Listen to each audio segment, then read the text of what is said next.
ఈ వీడియో ఎక్స్క్లూజివ్గా పేరెంట్స్ కోసం. ఎంతమంది పేరెంట్స్ సార్ మేము బ్రతికేదే పిల్లల కోసం, మేము సంపాదించే ప్రతి రూపాయి పిల్లల కోసం సార్, మేము కష్టపడేది పిల్లల కోసం అని ఎంతమంది అనుకుంటున్నారు? కింద చాట్ బాక్స్లో ఎస్ అని రాయండి. ఎందుకు అనేది నెక్స్ట్ 10 నిమిషాల్లో ఈ ప్రశ్నకి మీకు సమాధానం నేను చెప్తాను. ఈ వీడియో ఈరోజు మీ లైఫ్లో ఇన్వెస్ట్ చేసే 10 నిమిషాలు చాలా చాలా ఇంపార్టెంట్. జాగ్రత్తగా వినండి. మీరు కష్టపడేది, మీరు సంపాదించేది, మీరు సాక్రిఫైస్ చేసేది ప్రతిదీ కూడా పిల్లల కోసం. ఖచ్చితంగా ఇది భారతీయులైన ప్రతి పేరెంట్ చెప్పే విషయం. మేము సంపాదించేది, మేము బ్రతికేది పిల్లల కోసం.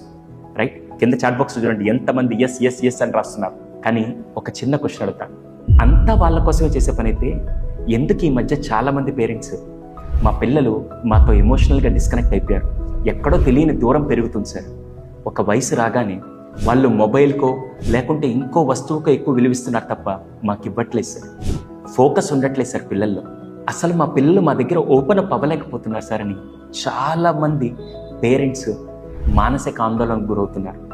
ఎందుకో తెలుసా? పిల్లలకి ఏ లోటు రాకుండా చూసుకోవాలి, అన్నీ ఇవ్వాలి ఆలోచనలో ఎమోషనల్ కనెక్షన్ మిస్ అవుతూ చాలామంది పేరెంట్స్ బాధపడుతున్నారండి. వాళ్ళ అకాడమిక్స్ మీద ఫోకస్ చేస్తున్నాం కానీ వాల్యూస్ మీద ఫోకస్ చేయట్లేదు, వాళ్ళ గ్రేడ్స్ మీద ఫోకస్ చేస్తున్నాం కానీ గైడెన్స్ ఇవ్వట్లేదు, ఆల్ఫాబెట్ అయితే మనం నేర్పిస్తున్నాం, యాటిట్యూడ్ మాత్రం నేర్పించలేకపోతున్నాం. ఇలా చాలా విషయాల్లో పేరెంట్కి పిల్లల మధ్య గ్యాప్ వస్తుంది.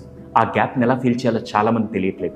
నిజంగా మీరు ఇవన్నీ ప్రాబ్లం ఫేస్ చేస్తున్నారు సార్. వాడిని స్క్రీన్ నుంచి బయటికి తీసుకొని వస్తే వెంటనే అరుస్తున్నాడు సార్, చిన్న పిల్లలు ఎందుకు అంత కోప్పడుతున్నారో తెలియట్లేదు సార్. ఇలా ఈ జనరేషన్లో parenting is the biggest challenge. ఎందుకు సార్ అలా అంటున్నారు? ఇంతకుముందు జనరేషన్లో ఆ ప్రాబ్లం లేదు, హ్యాపీగా 10 మందినో 12 మంది సంతానం ఉంటే అలా పెంచుకుంటూ వెళ్ళిపోయారు. ఎందుకు సార్ ఇప్పుడు ఇంత పేరెంటింగ్ ఛాలెంజ్ అంటే? ఇప్పుడు జెన్ ఆల్ఫా కిడ్స్ అండి. ఆ రోజుల్లో మనకి డిస్ట్రాక్ట్ అవుదామన్నా ఎటువంటి డిస్ట్రాక్షన్స్ లేవు. ఈ రోజుల్లో పిల్లలకి అటు ఫోన్స్ కానీ, అటు సోషల్ మీడియా కానీ, అటు డిఫరెంట్ గేమ్స్ చొప్పున, ప్లస్ దాంతోపాటు చెడు వాతావరణం కూడా చుట్టుపక్కల ఉంటే అన్ని డిస్ట్రాక్షన్స్ మధ్యలో పిల్లల్ని ఇవన్నీ బ్యాలెన్స్ చేసుకుంటూ వాళ్ళని ఒక వాల్యూస్తో ఒక కల్చర్ని డెవలప్ చేస్తూ ఒక డిసిప్లైన్ ఫ్యాక్టర్గా తీసుకురావాలంటే మీకంటూ ఒక సపోర్ట్ కావాలి కదా. ఈ రోజుల్లో ఫస్ట్ స్కూల్స్ కావాల్సింది కేవలం పిల్లలకి మాత్రమే కాదండి, స్కూల్స్ కావాల్సింది పేరెంట్స్ కూడా. ఏంటి సార్ ఆ మాట అంటున్నారంటే నిజమేనండి సార్. ఎలా వాడితో కనెక్ట్ అవ్వాలో అర్థం కావట్లేదు సార్. ఒకరేమో కొట్టొచ్చు అంటారు, ఒకరేమో తిట్టొచ్చు అంటారు, ఒకరేమో తిట్టకూడదు అంటారు. ఏం చేయాలో అర్థం కావట్లేదు సార్. అసలు వాడి మనసులో ఏముందో ఎలా తెలుసుకోవాలో అర్థం కావట్లేదు సార్. ఏ వయసుకి ఏది నేర్పించాలో తెలియట్లేదు సార్. అలా చాలా మంది పేరెంట్స్ కన్ఫ్యూషన్ ఉందండి.